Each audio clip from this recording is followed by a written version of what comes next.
orang Cina dan India tidak terlibat pada peringkat awal dalam memperjuangkan kemerdekaan tanah air, tetapi setelah negara ini merdeka ataupun seawal berlakunya darurat, mereka sudah terlibat dengan pasukan keselamatan dan berjaya untuk menunjukkan kesetiaan mereka, kecintaan mereka kepada tanah air ini. Ramai yang mungkin tidak perasan, darurat yang berlaku itu sebenarnya ada susulannya, iaitu darurat kedua yang bermula dari 1998 sehingga 1989, yang sangat banyak memakan korban. Dekat sini saya nak berikan dedikasi kepada pasukan keselamatan yang terlibat untuk mempertahankan kedaulatan negara, dan mereka terkorban dalam melaksanakan tugas ini, dan ianya merentas kaum dan agama.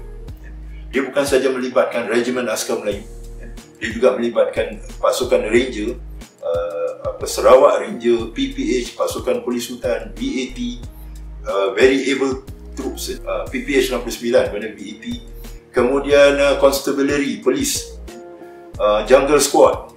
Kita ada banyak pasukan keselamatan dan dianggotai oleh pelbagai kaum dan agama, sama ada orang Cina, orang India ataupun orang-orang daripada Sabah dan Sarawak. Jadi sebenarnya bila kita menyambut Hari Pahlawan contohnya, dan juga dalam konteks Hari Kemerdekaan dan juga Hari Kebangsaan, kita kena kenang jasa semua yang telah menyumbang tenaga dan juga bahkan terkorban bila kita bercakap tentang perjuangan. Seringkali tokoh-tokoh yang kita ketengahkan itu adalah daripada kalangan orang-orang lelaki. Tapi sebenarnya bila menyentuh tentang soal perjuangan, dia melibatkan semua, lelaki dan wanita.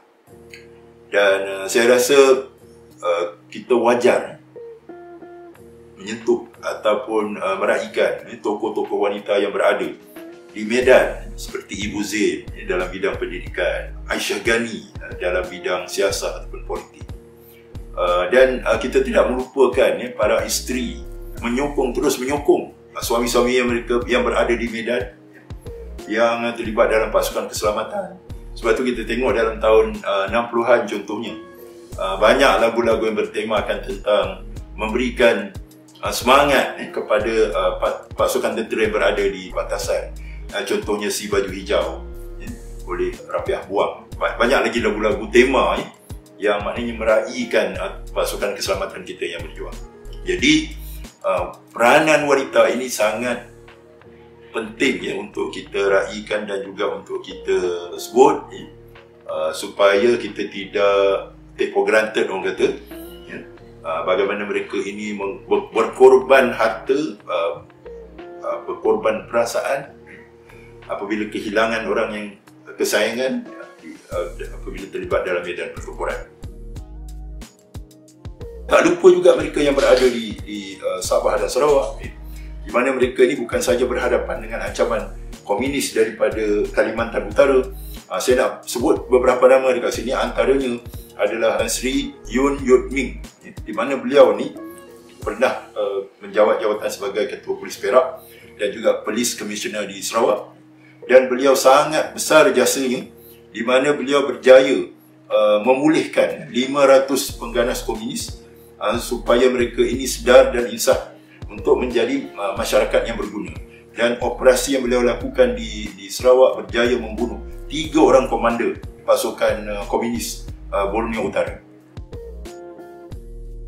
Alangkah indahnya sekiranya perjuangan untuk kemerdekaan ini juga meraihkan tokoh-tokoh yang seringkali dianggap ataupun diberi label sebagai golongan kiri.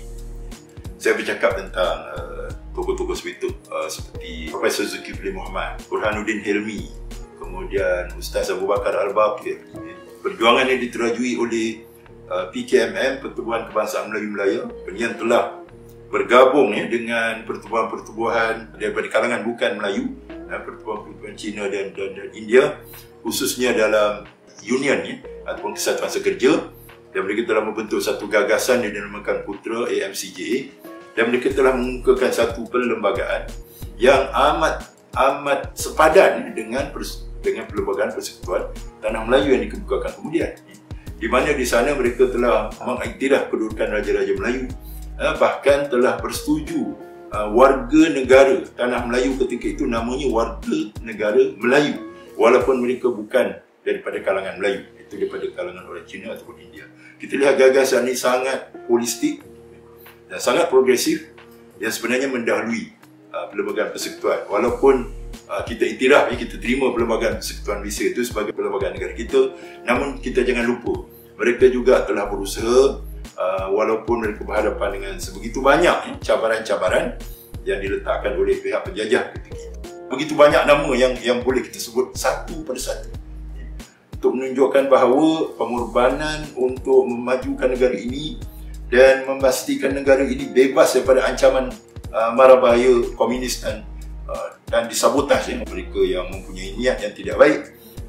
Mereka ini telah mengorbankan segala-galanya, termasuklah nyawa mereka, dan melibatkan semua bangsa dan agama. Saya rasa rakyat Malaysia pada hari ini perlu melihat ini dalam perspektif bahawa negara ini dipertahankan dan kemudian dimajukan oleh semua pihak tanpa mengira agama dan bangsa. Dan inilah suatu bukti yang menunjukkan bahawa walaupun orang Cina dan India tidak terlibat pada peringkat awal dalam memerdeka, dalam memperjuangkan kemerdekaan tanah air, tetapi setelah negara ini merdeka ataupun seawal berlakunya darurat, mereka sudah terlibat dengan pasukan keselamatan dan berjaya untuk menunjukkan kesetiaan mereka, kecintaan mereka kepada tanah air ini.